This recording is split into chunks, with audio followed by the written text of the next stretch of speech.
It was literally, I'm thinking, the year we were second in the table. We were second at the time in the table. And year 3, we've got to make Europe. So here we are in year 2, and we're second. But the problem was Celtic had the best year in their history.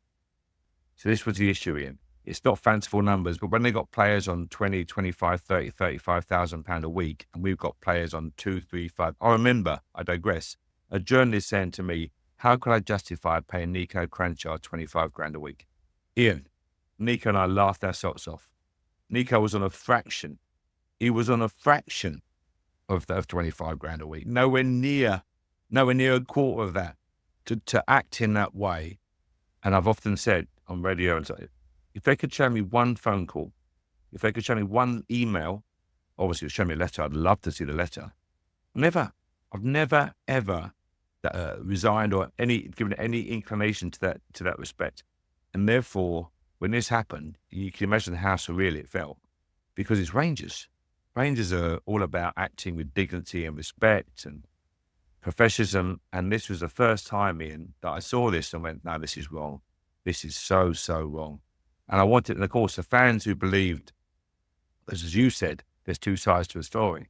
So the fans who believe the other side, I can imagine their disgust at me, their hatred, and why would he walk out on Rangers and games in after only one window, 3 will be required, Brian. Yeah, I think we said this afternoon. You know, he's had a lot to deal with in his tenure, as you know, even though it's been a year. He's had to, deal with people, being out of contract. Potentially, those players that were out of contract were, you could argue, down in tools because they maybe didn't want to get injured for their next move. A lot of high-profile board positions are not there to support him, so he's on his own a lot of the time. He's had a lot to deal with. But at the same time, as I said to you earlier, Martin, are we solely just throwing this, throwing them under the bus and saying that this is totally the manager's fault? There's nobody else to blame here. It's just the manager. I would argue it's not. I think there's a lot more happening at the club that we don't either hear or know about. And I think he's having to deal with an awful lot.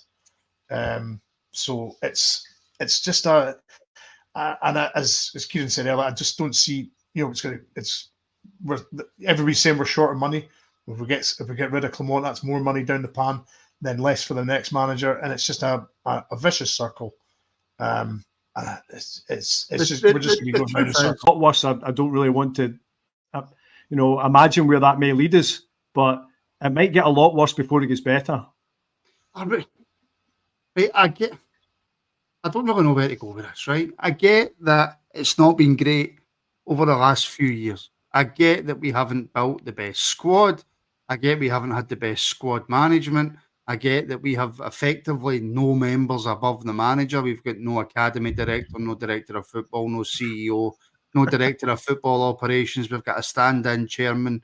We've won 1 League Cup in 3 years. I get all that. But is it really that bad, Brian? It's not great, is it? It's